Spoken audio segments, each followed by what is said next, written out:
if you go 3 through 6, you also see that Jesus publicly went against Judas's recommendation. Remember, when a gift was given to Jesus, if we turn there, when a gift was given to Jesus, an oil or ointment that was supposed to be precious, Judas was the first one to say, wait, we can do better with this. Why don't we actually just sell this and actually you can add, and give to the poor. Just do something better than just using this as a treatment on Jesus. But Jesus then rebuked him. Jesus said, no, this is for my burial. Now, when that happened publicly. So that means that the treasurer and Jesus were in disagreement. Jesus disagreed with what the treasurer recommended. At that moment, guess what? Judas had to feel some type of way about that. I'm Jesus's treasurer. I've been making these recommendations, and in front of everybody, he basically went the other way. All this while he's still taking a little bit from the treasurer. So as this is going on, and this leads up, all of a sudden, you know what? He has an opportunity presented in front of him. After this, rejection of you should do things my way. A little bit later, Judas met up with Jesus' enemies, the chief priests and scribes. He met with them and then came up with a plan. And let me tell you, the plan that he came up with wasn't a bad plan. Come on. It was actually very street smart. Why? What did he say? Okay, first of all, I need a certain amount of money. I'm not doing this for free. So I need y'all to pay me probably more than I'm taking from the treasury itself, so that I can be okay for a while.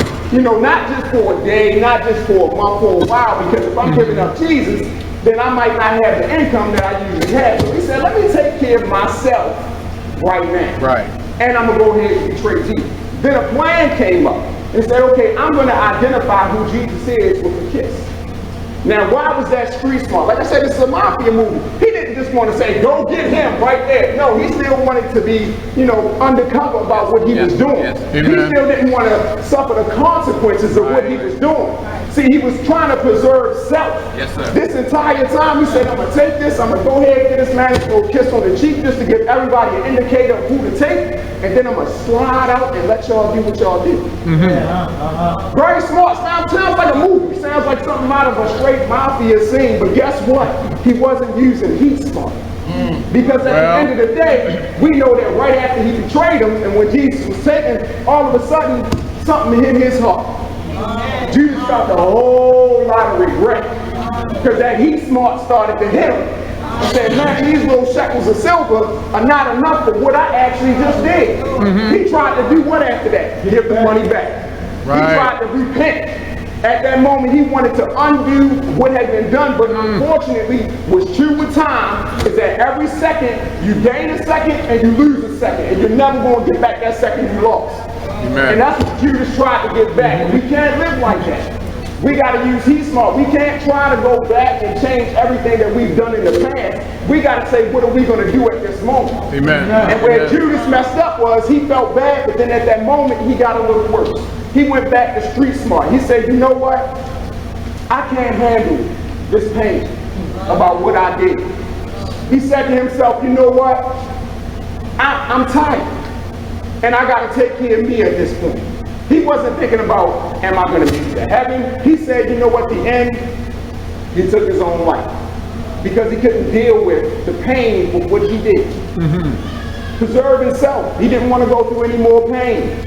He was using the wrong type of smarts at the time. And it's not to say that we all haven't gone through similar things, but during that time we have to remember to lean on heat smart, to lean on God, because he's given us clear instructions on how to deal with that. Now if we move beyond Judas, and we move, like I said, to another person that was using a little bit of street smarts, we can actually go into the Bible and we'll find that one of his other disciples did the same thing during the same time frame. His name is Peter. Well, we know Peter is, if you read about Peter time and time again, Peter, he's kind of like an alpha male in a sense. When something needs to be done, Peter want to be the first person to be seen to get something done. If it's a problem, he like Jesus, I got this. I'm your right hand man. Amen. I love you. Don't worry about it. Everybody else bickering, I got this. Now, there was a time, of course, when Jesus was being betrayed, and Peter was there. And if we turn our Bibles to Luke chapter 46, And let's go to, actually, I'm sorry. Let's go to verse 49 and 50. Luke chapter 22, verses 49 and 50. And remember, we're on the same time frame. We haven't gone away from what we were already talking about during this betrayal. But if we go there, and we start at verse 49,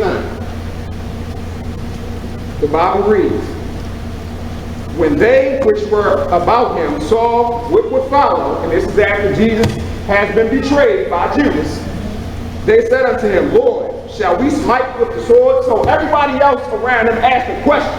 They said, Lord, what should we do? Should we pull out the sword? Should we go ahead and attack these men? We know they're about to try to get you. But there was one, Peter, and he didn't decide to ask what to do. Right. He went ahead, he smote the servant of the high priest and cut off his right ear. Stop right there and finish. Street smart. Okay, we're getting back to street smart. Okay, there's an old saying. It's an old battle street hop survival proverb. It goes, he who hesitates is lost. When you're in war, if you hesitate, yes, sir, you're going to be the first victim. Yes, sir.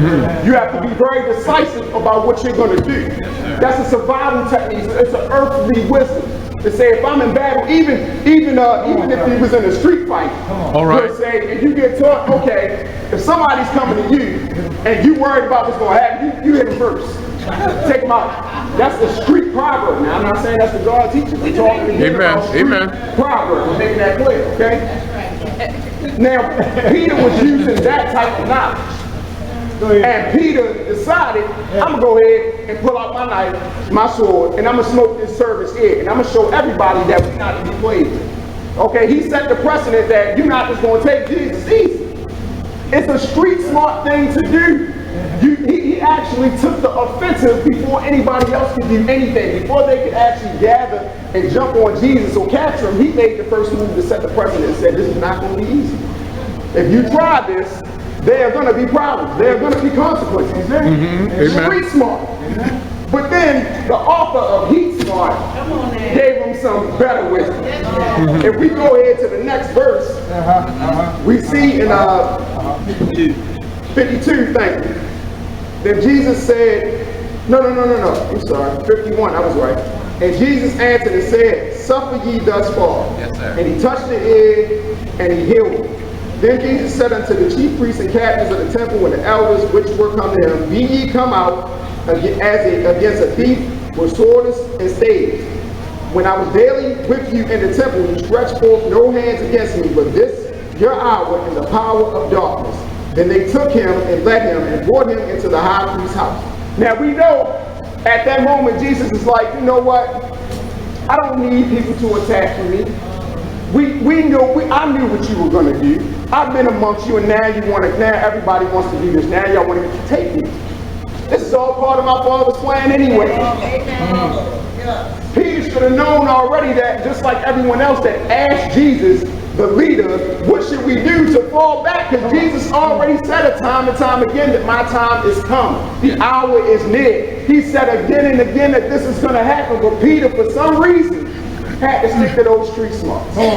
He had to say, you know what, Jesus, I believe you and I hear you, but I got this right now. Because, I know you are holier than thou. I know you are God. I know you are spiritual. So I'm going to go ahead and just take care of this for you. But does Jesus need us taking care of things for him? What would make us think that we should do something like that? That's street smarts. That's survival instinct. Because guess what? He wasn't just thinking about Jesus at that point. He was thinking about himself. He was also thinking about himself. Because if I attack first and I make the move, then I'm less vulnerable. I'm protecting Jesus, but no, you're protecting you. Because you're doing what you think was right.